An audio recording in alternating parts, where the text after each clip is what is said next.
अस्सलाम वालेकुम। Welcome to motivational tarot card reading. उम्मीद है आप और आपके अपने सब खैरियत से होंगे। आज की हमारी वीडियो लियो के मुतालिक है और जैसा कि मैं आप लोगों को कहती हूँ कि जो मेरा यूट्यूब चैनल सब्सक्राइब करेगा उसकी मैं वीडियो बनाऊंगी और उसकी फ्री रीडिंग होती है और वो वीडियो तफसील के साथ बनती है। जो भी आपकी उलझन है, जो भी आपके सवाल है, हाँ और ना में जो जवाब है वो भी मैं आपको दूंगी।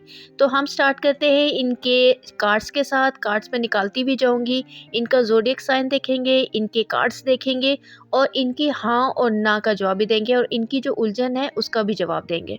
सबसे पहले तो मैं ये बताती हुई जाऊँ कि जो कार्ड्स आपके निकले हैं, आपका पहला मैसेज जो मुझे आपने किया था बिल्कुल उसी के साथ का ये कार्ड निकला है। मतलब आपका पैसा, आपका वक्त और आपके इमोशंस। और उसके बाद अगला कार्ड है और अगला कार्ड है, हम फिर तफसील के साथ इसको बात करेंगे। लेकिन पहले बात करते हैं आपके ज़ोडिएक साइन की। पहले मैंने आपको वो डायरेक्शन देनी है कि इस वक्त आपका साइन क्या आपको कह रहा है, क्या रुकने के लिए कह रहा है और क्या करने के लिए कह रहा है। आपका स्टार साइन है लियो। तो लियो के बारे में मैं पहले भी बता चुकी हूँ कि लियो 20 दिसंबर से जुपिटर आपके 9th एंगल पर आ जाएगा और ये दो बिहेवियर करेगा। इसमें दो पॉजिटिव होंगे और कुछ नेगेटिव होंगे। लियो को मेरी स्पेशल इंस्ट्रक्शन मैंने उस वक्त भी दी थी और आज भी देती हूँ। अगले 12 माह आप अगर समझ के चलेंगे तो आप अपनी सलाहियतों के साथ साथ लकी फैक्टर से भी बेनिफिट्स उठाएंगे। 20 दिसंबर से लेके 15 मई तक जुपिटर यहीं पे रहेगा 9th एंगल पर ही। और जो आपके अंदर फैसला ना कर पाने का एक मसला था वो ख़त्म हो जाएगा। 2023 में लियो को हम हम्बल पाएंगे, सेक्रीफाइसिंग पाएंगे, लविंग पाएंगे और उसके अलावा उनके बिहेवियर में एक अलग सी बात होगी। इज़्ज़त उनको मिल रही होगी, मकासद में तकमील हो रही होगी, मेचोरिटी होगी और इस दफ़ा वो अपनी ज़ात को इग्नोर नहीं कर पाएंगे। अब हम बात करते हैं आपके कार्ड्स की। तो पहले ही कार्ड में बताया गया है कि आज तक लाइफ में आपने अपने लिए तो गुजारी ही नहीं है। जैसे इस कप में पानी सबको मिल रहा है लेकिन ये खुद खाली नहीं हो रहा और एक हाथ ने इसको संभाला हुआ है। ज़्यादातर आपकी केयर और सेंसिटिव होने की वजह से आपने तकलीफ़ ही देखी है। ये बात सिर्फ एक रिश्ते के लिए नहीं है, आपका सब पर ट्रस्ट कर जाना, दोस्तों को, जानने वालों के लिए आप नंबर 1 पर खड़े होना, ये आपके लिए नॉर्मल बात है। अब आते हैं आपके सवाल के जवाब की तरफ कि क्या आपको हकीकत बताई जाएगी, क्या आपको वो चीज़ें बताई जाएंगी जो सवाल आपके दिमाग में है। तो जिस इंसान से आपने उम्मीद लगाई हुई है वो शुरू दिन से ही आपसे लॉयल नहीं है।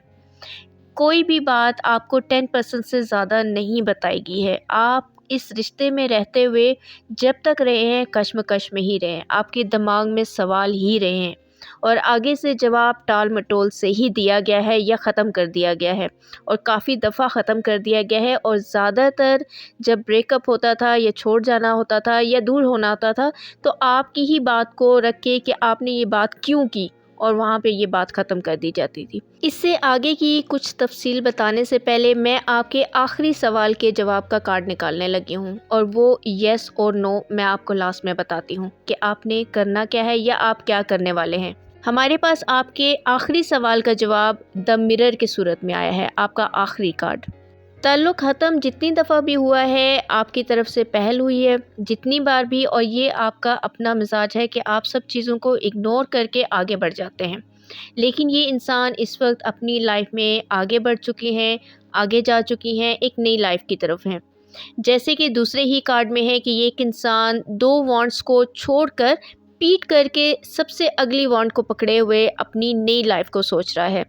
अब एक बात कि आपसे आखिरी ऐसी बात की गई जो आपकी समझ में नहीं आ रही, तो आपको लेकर अपने सर्कल में झूठ बोलना उनके लिए आसान था, जिसकी एक झलक आपने खुद भी सुनी हुई है। जिस वक्त तक ये रिलेशन रहा है आपका वक्त, पैसा और आपके इमोशंस को यूज़ किया गया है और जब ये टाइम पीरियड ख़त्म हुआ है 2020 में, जैसे कि आपने ख़ुद भी बताया है, तो ये रिलेशन अब ख़त्म हो चुका है। जैसे कि आपके सेकंड कार्ड में ही वो बंदा, वो इंसान पीट कर चुका है।